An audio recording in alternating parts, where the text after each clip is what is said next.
realitatea și ce au înțeles autoritățile din acest termen cât mai rapid, vă invităm să descoperiți în materialul următor. Nu uitați că ne puteți transmite chiar în timpul emisiunii opiniile dumneavoastră pe adresa de mail martorocular@realitatea.net. Vom comenta apoi totul împreună cu Florin Dascălu, directorul Direcției Întreținere și Administrare din CNADR, și cu jurnalista Lidia Moise. Bună seara! Bună seara! Haideți să vedem întâi materialul. 1 miliarde de euro. Atât vrea să cheltuiască compania de autostrăzi pentru reparația și întreținerea drumurilor naționale până în 2011. Contractele multianuale de întreținere implementate de Ministerul Transporturilor încă de anul trecut nasc semne de întrebare legate atât de modul în care se cheltuiește banul public, cât și de oportunitatea semnării acestui tip de contract. Pe scurt, contractul multianual de întreținere înseamnă asigurarea întreținerii și reparațiilor pentru drumurile naționale pentru o perioadă de 4 ani de către firme specializate. Dar aceasta nu înseamnă că autoritatea competentă, Compania Națională de Autostrăzi și Drumuri Naționale, poate sta liniștită. Închirierea utilajelor specifice reparațiilor de drumuri se face prin alte contracte pe alți bani care ajung de cele mai multe ori în conturile acelorași firme câștigătoare ale contractelor multianuale. Majoritatea licitațiilor au fost câștigate de firme aparținând numelor sonore din domeniu: Ovidiu Tender, Dorin Umbrărescu, Teodor Berna sau Dan Besciu. Surse din Ministerul Transporturilor afirmă că acest tip de contract nu asigură eficiența în întreținerea drumurilor naționale, ci mai degrabă dă de lucru anumitor firme. Fostul ministru al transporturilor, Ludovic Orban, inițiatorul acestui tip de contract, are altă părere. În aproape toată Europa există astfel de contracte. Acest obiectiv a fost inclus în programul de guvernare pentru 2005-2008. Și totuși, experiența europeană invocată este deja istorie. În timp ce România abia a implementat acest tip de contract, alte state europene au renunțat deja la el, pentru simplul motiv că reparațiile în regie proprie sunt mult mai ieftine. Un exemplu este Marea Britanie. Directorii companiei de autostrăzi sunt de părere că în străinătate se poate, dar nu și la noi. Au renunțat, cred, din cauza că au banii suficient să facă ei lucrările. Și bineînțeles că este mai ieftin să fac lucrările în regie decât prin contract. Dar nu ne comparăm noi bugetul nostru cu al lor. Asta vă spun sigur pentru că știu. Deci problema e la bani. Dar de ce nu mai poate compania de autostrăzi să facă aceste lucrări în regie proprie? Pentru că Ministerul Transporturilor a desființat acest serviciu în urmă cu 8 ani. În anul 2001, printr-o decizie a ministrului transporturilor de atunci, Miron Mitrea, serviciul de mecanizare, cel care se ocupa de întreținerea drumurilor, a fost externalizat. Rămasă descoperită, compania s-a văzut obligată să apeleze la serviciile unor firme de profil, ale căror tarife pentru lucrări erau mult mai mari decât cele în regie proprie. Acum, directorii companiei deplâng decizia luată în 2001, cea care a pus prima cărămidă la temelia contractelor multianuale. O mare parte din utilajele noastre au fost externalizate, s-au creat niște societăți private. Deci s-a diminuat mult capacitatea noastră de realizare a acestor lucrări. Să înțeleg că atunci a fost punctul critic. Atunci a fost punctul critic, în opinia mea a fost o greșeală, externalizarea mecanizării. Surse din Ministerul Transporturilor au explicat că desființarea acestui serviciu a fost gândită tocmai pentru a facilita accesul la banul public pentru anumite firme și cu o flotă de utilaje pregătită pentru serviciile de întreținere și reparații. În 2008, la 7 ani de la desființarea serviciului de mecanizare, Ministerul Transporturilor și Compania Națională de Autostrăzi au organizat licitații pentru contractele multianuale de vară-iarnă 2008-2011 la nivelul celor 7 direcții subordonate. Valoarea contractelor este de peste 1 miliard de euro. Chiar și în vremuri de criză, mecanismul plăților funcționează, dar nu foarte rapid, ce-i drept. E totuși paradoxal, Compania Națională de Autostrăzi invocă că nu există bani? E o realitate, deci vă spun, care pe mine mă doare. Deci să nu vă închipuiți că noi stăm pe un morman de bani și nu vrem să cheltuim. Registrul de operațiuni de plăți a companiei arată niște sume frumoase date pentru reparații și întreținere. Sume frumoase sunt sume la valorile din contract. Dacă sunt lucrări de calitate, nu se recepționează, constructorul trebuie să le refacă pe cheltuiala lui. Deși directorii se plâng că nu există bani pentru onorarea lucrărilor, registrul de operațiuni și plăți al Companiei Naționale de Autostrăzi și Drumuri Naționale arată o altă realitate. Nu doar că banii pentru lucrări au fost virați, dar au existat și plăți pentru servicii care au dublat valoarea lucrărilor contractate. Deși în pierdere, Compania Națională încearcă să facă ceva economii. Realizează anumite lucrări cu proprii angajați pentru că e mai ieftin decât dacă le-ar face cu firmele câștigătoare ale licitației ca supliment la contract. Noi ne facem partea care o putem face, executa cu puterea care o avem noi, iar dânsii ne completează și în limita bugetului, bineînțeles. Și atunci ce rost mai au contractele astea multianuale? A fost strategia Companiei Naționale și noi a trebuit să ne însușim. Multe direcții din țară, deși au semnat contracte pentru întreținerea ADN-urilor în tot timpul anului, iarna au încheiat contracte paralele, uneori cu aceleași firme pentru închirierea de utilaje necesare dezăpezirii. Cu alte cuvinte, o companie este plătită pentru că își închiriază propriile utilaje pentru a presta serviciile din contract. Astfel de situații sunt întâlnite peste tot în țară. La DRDP Craiova, secția Târgu Jiu, SCG Cor a câștigat multianuala, dar a încasat și 100.000 de euro pentru închirierea propriilor utilaje. Firma Gecor apare în aceeași combinație de contracte și la DRDP București. În aceeași situație este și firma Argecom, câștigătoarea multianualei pentru secția Pitești, care și-a închiriat utilajele pentru aproape 200.000 de euro. Directorul general adjunct de la CNADNR încearcă o explicație timidă.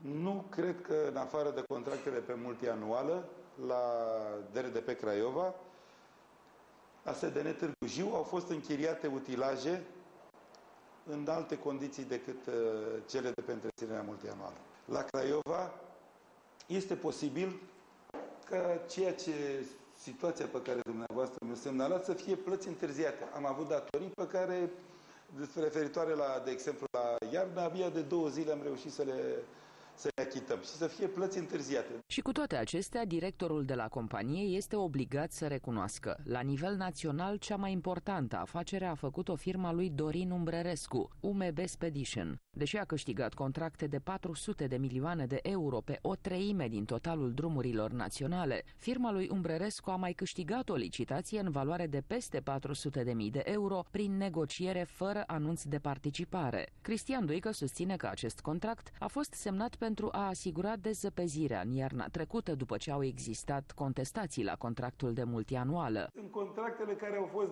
de la începutul iernii, de la 15 noiembrie până în 27 februarie.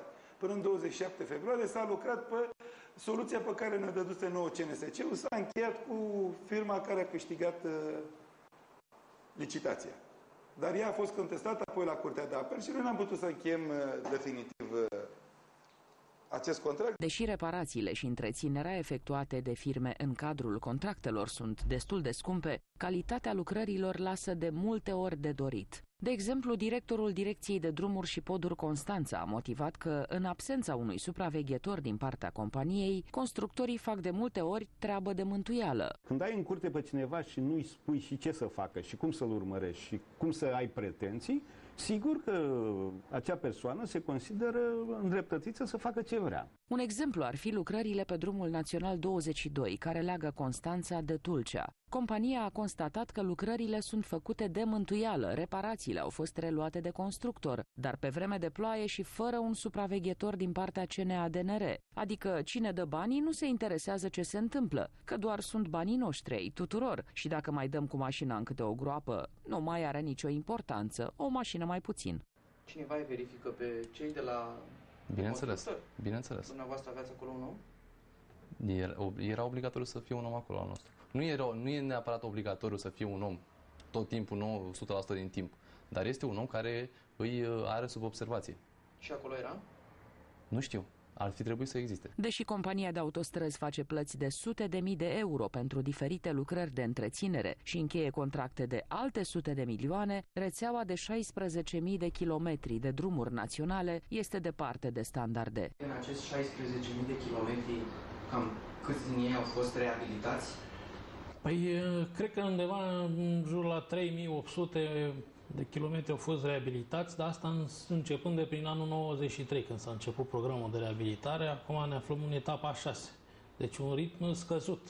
din punctul meu de vedere. Șeful de serviciu întreținere în direcția Constanța explică de ce în România lucrările de reabilitare nu dau roade și de ce nu mai trecem de stadiul reparațiilor. În fondurile care le am, dacă am 20 de gropi și am bani decât de 3, ce fac? Fac decât 3 gropi și pe alte 10 le las așa? Nu pot să le las așa, eu încep cât de cât să le fac toate la un nivel. Da, dar banii ăia sunt aruncați pe apa sâmbetei. Deci nu ai altfel. Deci eu sunt obligat. Deci, de exemplu, eu nu pot să fac decât 3 gropi și 7 să le las descoperite. Concluzia aparține unuia dintre noi, șoferul care știe cel mai bine drumurile, unde se repară și pentru a câta oară. Șoseaua asta aici până la Brăila e făcută în fiecare vară de cel puțin 5-6 ori. S-a stup o groapă, pune asfaltul pe ea și trece mașina, nu mai calcă, nu nimic.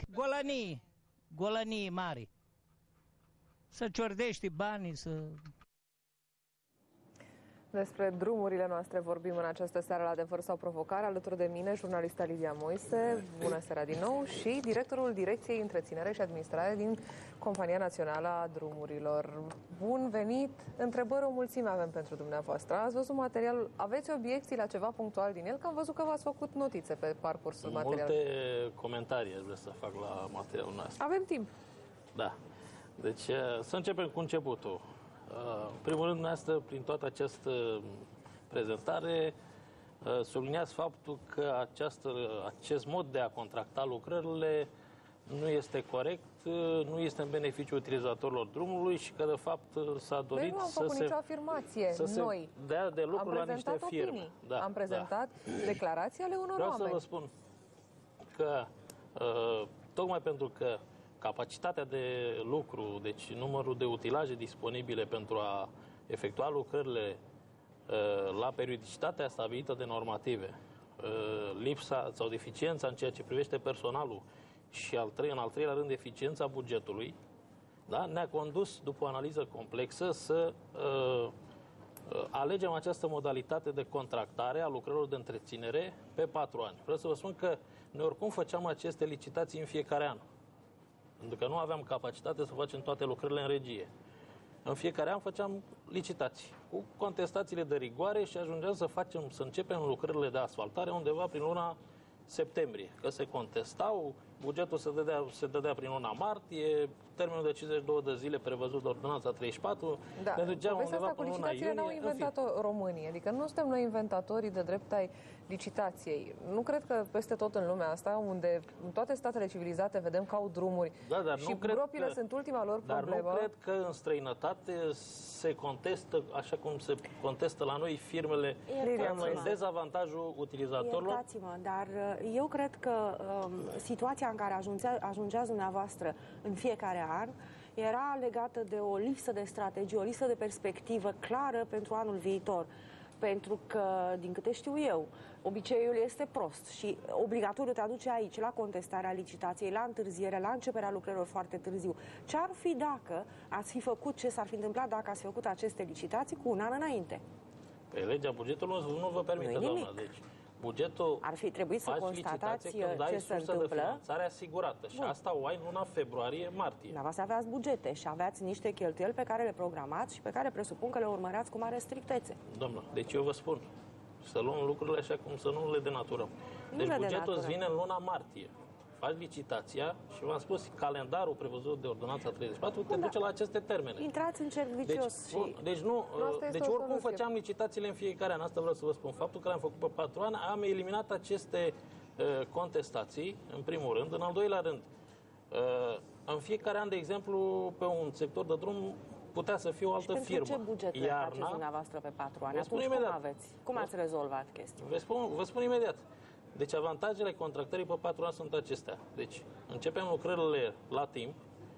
Pe un sector de drum avem aceeași firmă care cunoaște drumul, de exemplu, pe timp de iarnă, unde se înzepezește. Nu mai este în fiecare dată altă firmă și trebuie să-i îndrumăm noi, să-i specializăm. Nu sunt miliarde de firme, adică în 2, 3, 4, 5 ani ar fi învățat toate firmele. Învață un șofer drumurile, dar nu fac aceleași operațiuni.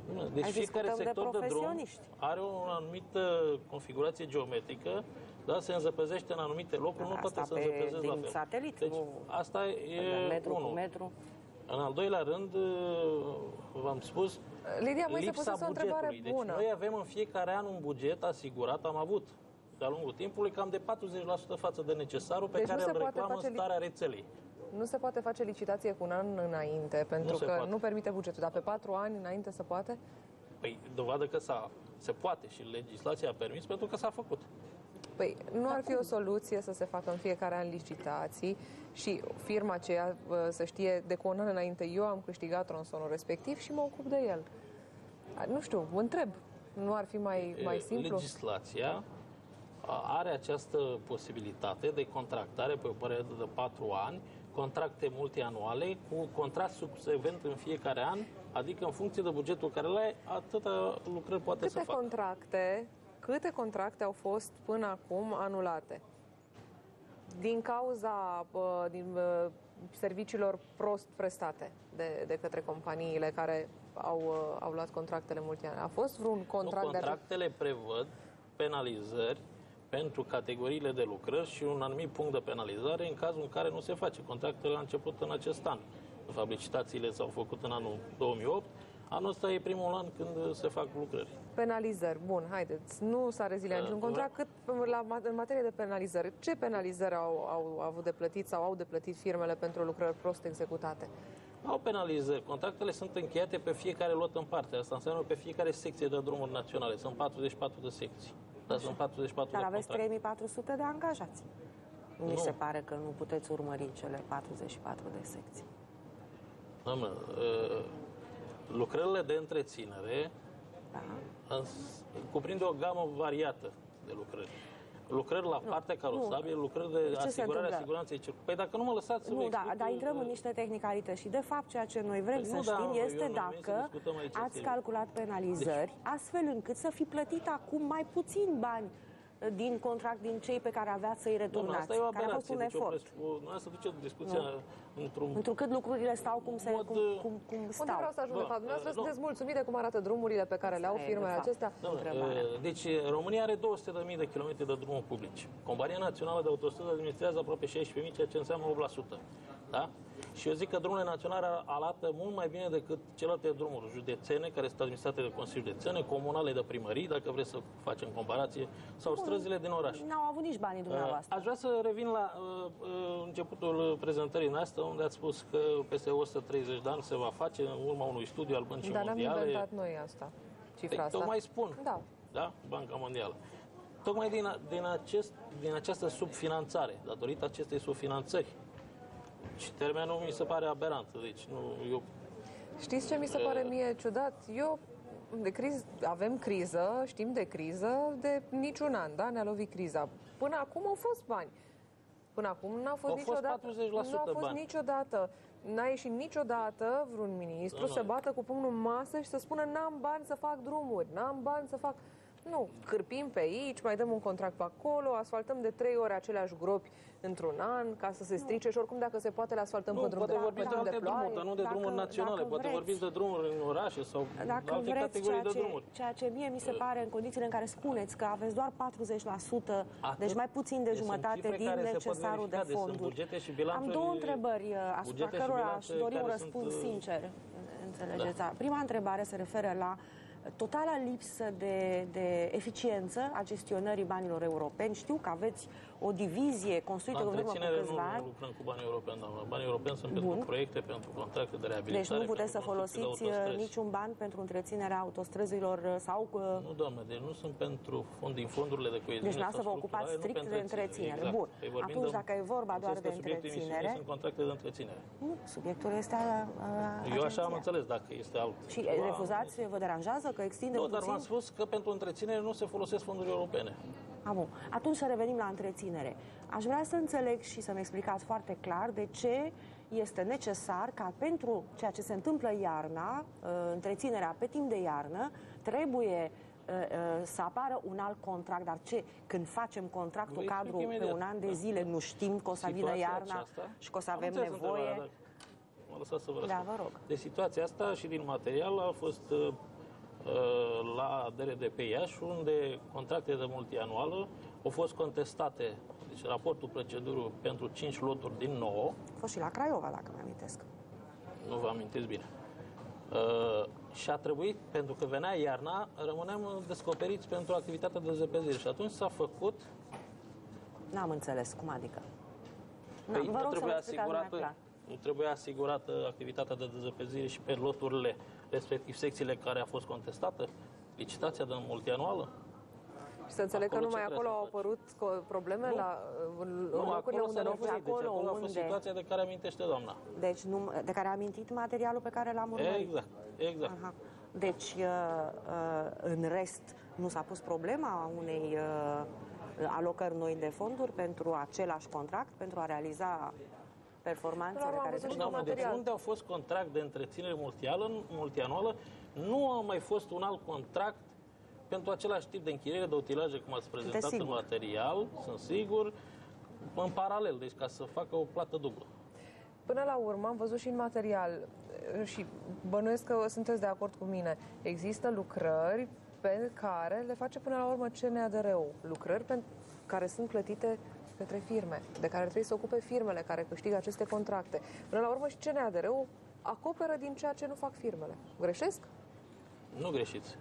Păi, de ce se întâmplă asta? Eu v-am spus, în justificarea contractării cu aceste firme, pe lângă avantajele contestației de care v-am spus, a fost și pentru că noi aveam un deficit de personal și de utilaje.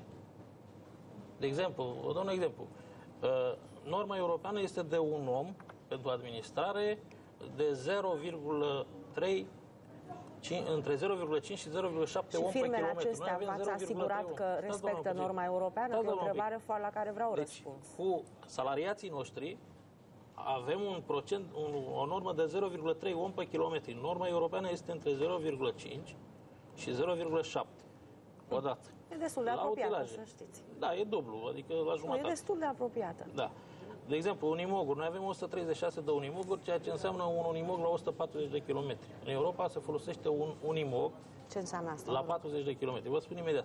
Deci este un utilaj multifuncțional care execută lucrări de întreținere pe timp de vară și de iarnă.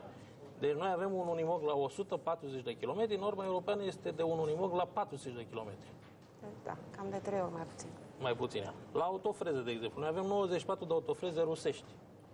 40 de ani vechime. Norma europeană este cam de 3 ori mai mare de utilaje și astea sunt utilaje noi. Deci nu se mai folosesc utilaje cum avem noi. Deci nu aveam utilaje suficiente, nu aveam oameni suficienți și a trebuit să suplimentăm. Și oamenii ăștia care vin la multianuală fac lucrări în completare pentru a asigura necesarul de lucrări, da? Pe care care îl cere rețeaua, de fapt. Întrebare venită pe adresa de e-mail martoroculara@realitatea.net. Câte firme au intervenit în perioada de garanție? Nici nu îndrăznesc să îi deranjeze pe cei cu lucrări proaste. De ce? Părerea unui telespectator. Există... Pe care o contrazic, dacă e o întrebare serioasă, să dea un exemplu concret. Dați-mi dumneavoastră un exemplu că ați intervenit undeva, că e mai simplu, până când ne scrie din nou telespectatorul, chiar îl rog să revină. Eu vă spun că anul trecut am realizat circa 1200 de kilometri de lucrări de asfalt, covoare, tratamente și șlamuri, da? Față de circa 600 de kilometri care făceam în regie proprie. Anul acesta suntem undeva pe la 1500 de kilometri, din care 986 de kilometri vom face dintr-un credit acordat de Banca Mondială în anul 2007, de 112 milioane de euro. Și de-abia în anul ăsta putem pune în o acțiune? Nu. Am făcut lucrări până în 2007, 1100 și ceva de kilometri. Nu, referiți-vă la... Până la anul acesta, din acest credit de 112,5 milioane de euro de la Banca Mondială, au fost cheltuiți 75 de milioane. Deci lucrări efectuate de 75 de milioane. Restul sunt contractate până la sfârșitul anului, când de fapt expiră și acordul de împrumut. Și totuși nu mi-ați răspuns la întrebare. A fost până acum vreo porțiune de drum unde să se facă lucrări care să vă nemulțumească? A fost vreo firmă trasă la răspundere pentru că a executat lucrări care nu au rezistat atât cât trebuiau să reziste? Deci contractele de întreținere multianuală au început anul acesta, în 2009. Bine, gropi există dintotdeauna. Haideți să spunem ce s-a întâmplat atunci până acum. Deci până în martie, la sfârșitul martie, este campania de dezăpezire de iarnă, campania de iarnă. Lucrările au început să se execute și avem la ora asta circa 280 de kilometri executați deja. 233 de kilometri executați. Și pot să vă spun că sunt tratamente bituminoase. Da. Ce se întâmplă? Evitați răspunsul. Toate lucrările sunt perfecte, să înțelegi. Deci, până acum nu există nici măcar o urmă de... Deci ele se recepționează. Deci când se face un covor asfaltic sau un tratament sau un șlam, trebuie să fie recepționat de către o comisie, conform legislației în vigoare, da? Ele încă nu sunt finalizate. Ce vreau să vă întreb? Atunci se constată cu ocazia comisiei de recepție dacă sunt lucrări neefectuate corespunzător se refac, dacă nu sunt... Bun, eu aș vrea totuși să extind puțin discuția dincolo de aceste contracte multianuale, pentru că este dificil să criticăm, într-adevăr aveți dreptate, ceea ce de-abia acum începe. Putem pune sub semnul întrebării oportunitatea sau, eu știu, corectitudinea care stă la baza atribuirea acestor contracte, dar aș vrea să știu dacă, și să revin la întrebarea doamnei care trebuie până la urmă lămurită, dacă în decursul anilor trecuți dumneavoastră aveți, să zicem așa, o listă neagră a firmelor care nu și-au făcut treaba așa cum trebuie, potrivit contractelor asumate, care v-au cerut în mod repetat un ban la începutul contractului și v-au suplimentat suma respectivă constant până la final constatați că plăteați mai mult. Și dacă aceste firme sunt cele cu care acum derulați contracte pe 4 ani. Înțelegeți ce vreau să spun? Deci dacă aveți dacă doriți o evidență corectă asupra eficienței partenerilor dumneavoastră din mediul privat cu care ați lucrat și cu care acum... Nu am o evidență strictă, neapărat... Că știți că subiectul este... Sunteți intens criticați, nu sunteți de toată lumea. Practic, de la șofer până la presă... Cum am mai spus, nu știu... Crede cineva că noi avem bani și nu vrem să-i folosim sau îi dăm înapoi la sfârșitul anului. Discuția nu este tocmai. Discuția e ce fac să nu risipesc banii ăștia. Da. Deci, din punct de vedere al oportunității, eu spun și repet, și așa cred eu, că a fost corect să încheiem aceste contracte. Pentru că eu pot să fac lucrări începând din luna mai. E posibil să aveți dreptate. Nu, am sigur dreptate. Dar... explicați-ne dacă ați urmărit activitatea, colaborarea dumneavoastră cu firmele acestea care rețineți, și exemple sunt nenumărate, v-au câștigat licitația. Iertați-mă, trebuia să faceți ceva. Dumneavoastră, dacă ați fi avut procese verbale de constatare, strică o lucrare, mai are șanse la a doua? Verificat calitatea, legislația de achiziție nu-ți permite. În opinia mea ca jurnalist, compania aceasta națională are și un rol de supraveghere, dacă vreți, a calității produsului pentru care plătește. Și poate reclama la un moment dat o deficiență a sistemului legislativ care să poată să fie remediată. Întrebare punctuală. Au fost și remediate la începutul anului, când a început mandatul domnului Stupețeanu, a remediat o parte din deficiențele achiziției de lucrări. După cum bine cunoașteți, cu aceste contestații s-a introdus obligația ca firmele care contestau că nu plăteau nimic și contestau așa numai ca să plătească un anumit procent sau dacă nu se confirmă. Haideți să vă spun ceva. Doamna câștigă licitația, eu vin și contest, da? După care câștig eu licitația, sau nici măcar nu se mai face licitație, mi se dă prin negociere directă desăpezirea pe tronsonul pe care doamna a câștigat, dar e contestată. Ce ne facem? Și noi suntem prietene, de fapt, și împărțim banii a 400.000. Păi nu știu. Eu vă spun că eu nu am cunoștință. Deci eu nu am cunoștință că întrebare, de ce s-a făcut negociere fără anunț de participare cu UMB Spedition pentru dezăpezire? E vorba de ce menționam și noi în material. Întrebarea e venită pe martor ocular. De ce s-a întâmplat acest lucru? Pentru că a existat o contestație. Mama e de contestație, dar nu e normal. Și eu trebuie să am cu cine să fac dezăpezirea. Nu pot să mă joc cu viețile oamenilor, să-i las în zăpeziți. Scuzați-mă, acolo unde era contestație, și e ilegală, doamnă, e ilegală această negociere. Deci a venit iarna și nu rezolvaserăți chestiunea contestației, nu? A trebuit să vină iarna, din martie până în decembrie, când cad zăpezile. Multianual au început în iulie 2008. 2008, da? Raportul de adjudicare s-a dat undeva în octombrie. Da, s-au contestat la CNSC. Dar de ce durează atât de mult? Iertați-mi curiozitatea. Ce anume? Când știți că e nevoie, când știți că e o problemă socială, când știți că banul trebuie cheltuit în acest an, că nu mai aveți la el acces anul viitor, așa cum stăteau lucrurile atunci. Dacă ați fi văzut de ce durează atât de mult? ce înseamnă o ofertă, un metru cub de documente. Da, dar pentru asta sunt specialiști, domnul. Eu nu știu computer, nu de angajați. un metru cub de... Nu evaluează toți ăștia 3400 de angajați. Hai să nu ducem lucrurile în derizoriu. Ăștia sunt care asigură viabilitatea, siguranța circulației, salubrizarea pe eu o să vă spun o întâmplare din... Nu, stați un pic ca să vă răspund. Deci, s-a dat raportul undeva în octombrie. S-au contestat, s-au dus în decembrie, nu le-au convenit la unii, s-au dus la Curtea de Apel și eu ce trebuia să fac? Să stau și să mă uit și să fiu acuzat că nu asigur dezăpezirea. Dar să știți că, conform codului rutier, da? Ordonanța 95, administratorii drumului sunt penalizați. Dacă ați văzut că aveți problema asta, de ce nu aveți dumneavoastră, de ce n-ați luat problema dezăpezirii direct între atribuțiile companiei naționale? Întrucât e o chestiune socială. Aveți și codul rutier care vă ajută? Pentru că nu am atâtea utilaje ca să asigur eu dezăpezirea. Haideți să mergem. Nu am suficiente utilaje, v-am mai spus. Am 136 de unimoguri. Dar rețeaua de drumul național. Da, să presupunem că aveți câteva cazuri. Preia circa 60% din traficul total. Deci dar totuși, în acest domeniu, și trebuie să recunoașteți, se învârtă o mulțime de bani. Vă invit să vedem un al doilea material pregătit de colegii mei. Vorbim despre banii administrați de Compania Națională de Autostrăzi și Drumuri Naționale, bani care atrag sau nu o mulțime de personaje despre care se scrie în presă la un moment dat, contracte care se dau într-un fel mai transparent sau nu. Vă prezentăm în cele ce urmează povestea unei firme care la 9 luni de la înființare primește un contract de 70 de milioane de euro. V-ați dori să fiți cumva patronul acelei firme?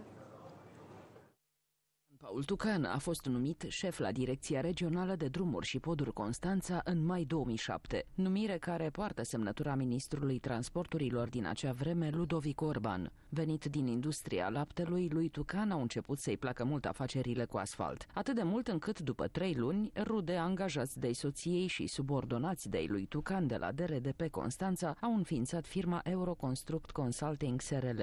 După niciun an de la deschiderea companiei, Euroconstruct Consulting a participat și a câștigat un contract în valoare de 70 de milioane de euro, ca lider de consorțiu pentru întreținerea multianuală a drumurilor naționale din județele Tulcea și Constanța. Fostul ministru neagă existența unei astfel de situații. Păi cum poate o firmă care este înființată de curând să câștige o licitație, pentru că la licitație, ca să particip, s-au impus niște condiții de experiență, condițiile de similaritate. Asta ne-am întrebat și noi. De similaritate, deci este exclusie. În ceea ce mă privește, că eu știu că există alți câștigători. Deși era director al Direcției de Drumuri în august 2008, lui Jean-Paul Tucan nu i-a tremurat mâna când a semnat închiderea licitației care desemna câștigătoare firma Euroconstruct Consulting, unde rude sau prieteni sunt patroni și salariați. Acum Tucan nu-și mai aduce aminte să fi semnat vreun document în acest sens. Nu am habar despre așa ceva.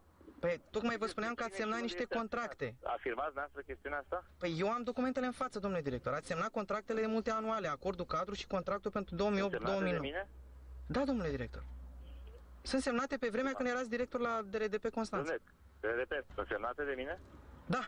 Nu mai știți pe ce hârtie ați pus semnătura, domnule director?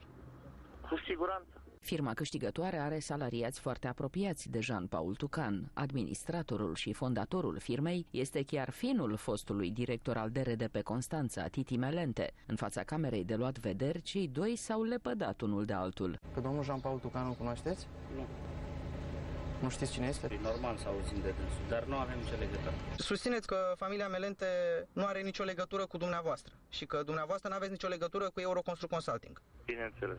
Faptul că am cunoștință despre semnăturile mele sau despre vreo implicare în firma respectivă de care îmi spuneți și nu am cunoștință ca să fi semnat vreodată vreun document care să mă implice cu ceva.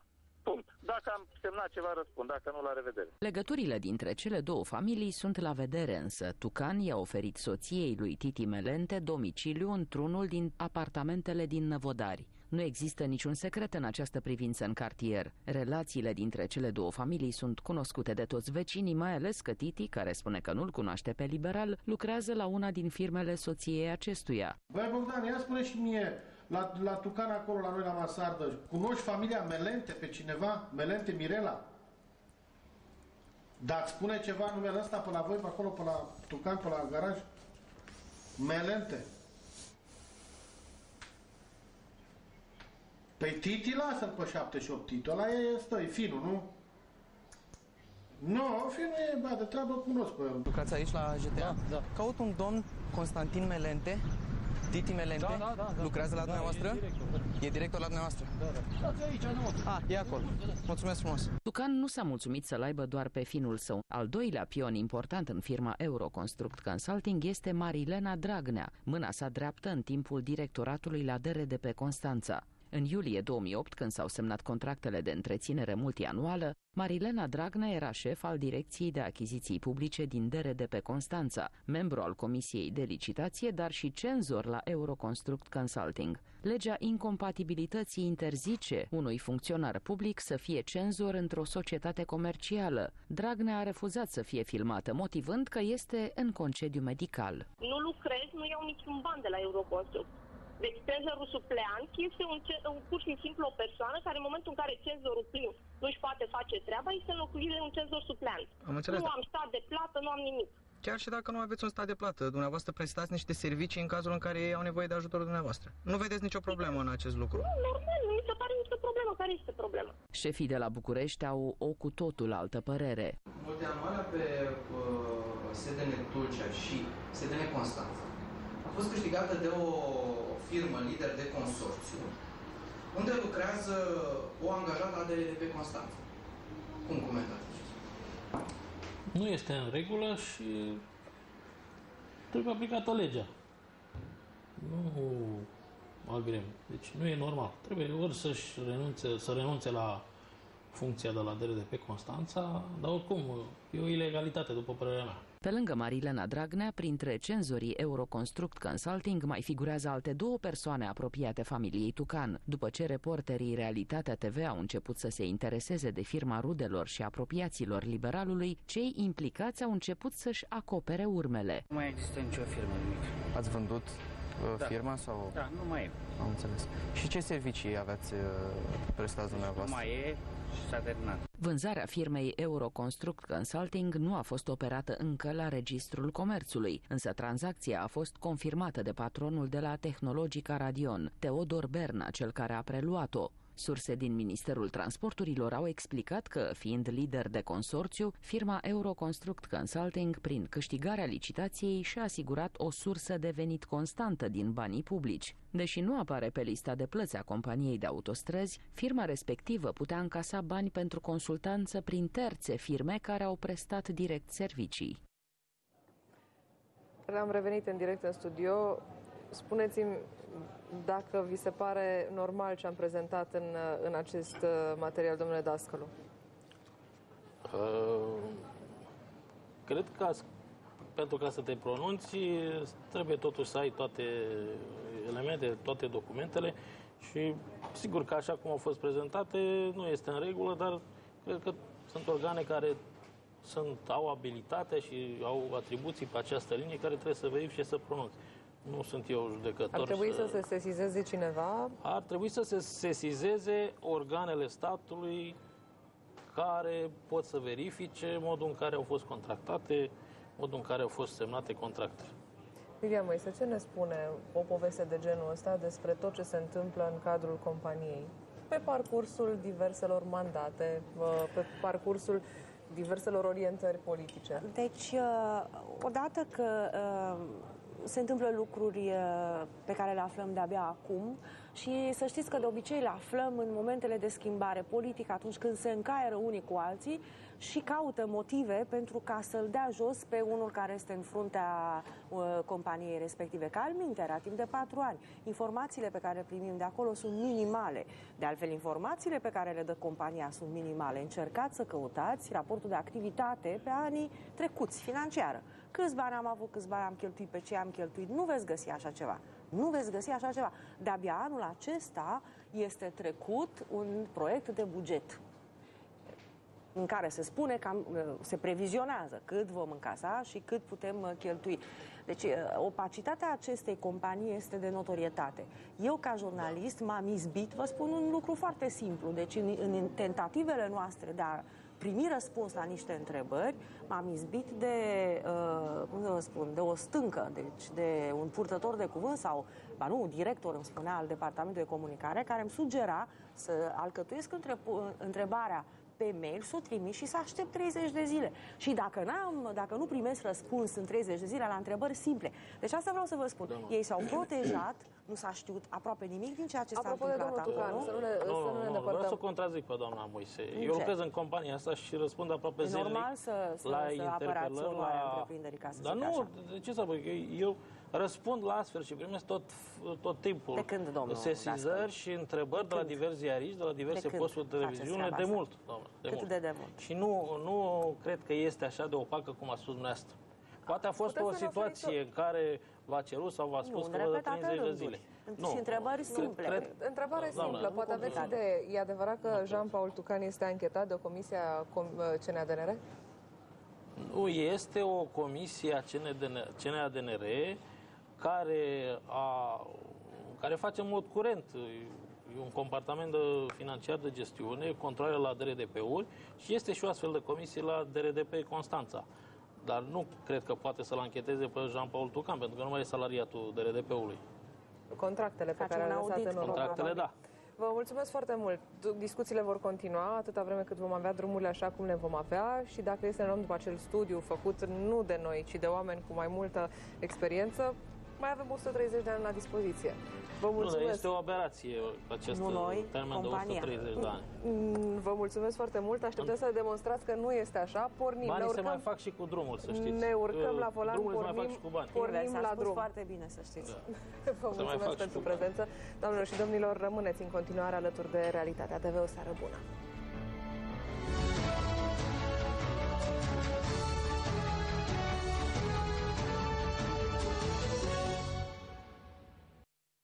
Peste 30 de miliarde de euro sunt disponibili până în 2013. Accesează fondurile europene prin CheckBank.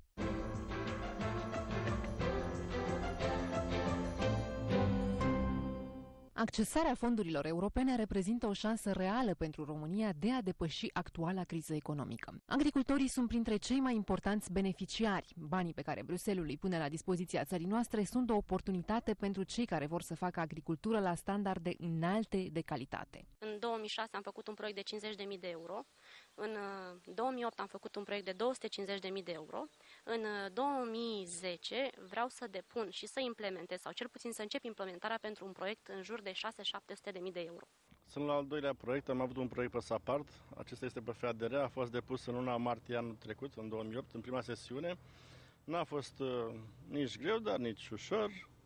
Toate acestea am reușit. Un rol extrem de important în realizarea unui proiect de succes îl are și banca. Pentru a fi eligibil, solicitantul trebuie să dovedească prin completarea și semnarea declarației de angajament că are capacitatea operațională și financiară de implementare a proiectului. Există însă și o serie de sfaturi practice extrem de importante. Să-și facă o listă clară cu ce vrea să cumpere și să cumpere absolut tot ce are nevoie din prima, să nu lase tot altceva pe mai târziu, să-și aleagă o bancă serioasă, să caute un consultant serios cu recomandări și să se implice personal. Criteriile de evaluare și selecție care vizează majoritatea proiectelor finanțate din fonduri europene se referă la relevanța proiectului pentru realizarea obiectivelor programului de finanțare, calitatea și coerența proiectului, maturitatea și sustenabilitatea proiectului și, nu în ultimul rând, capacitatea beneficiarului de a-l implementa. Nu avem forța financiară să ne dotăm decât accesând fonduri europene. Peste 30 de miliarde de euro sunt disponibili până în 2013. Accesează fondurile europene prin CheckBank.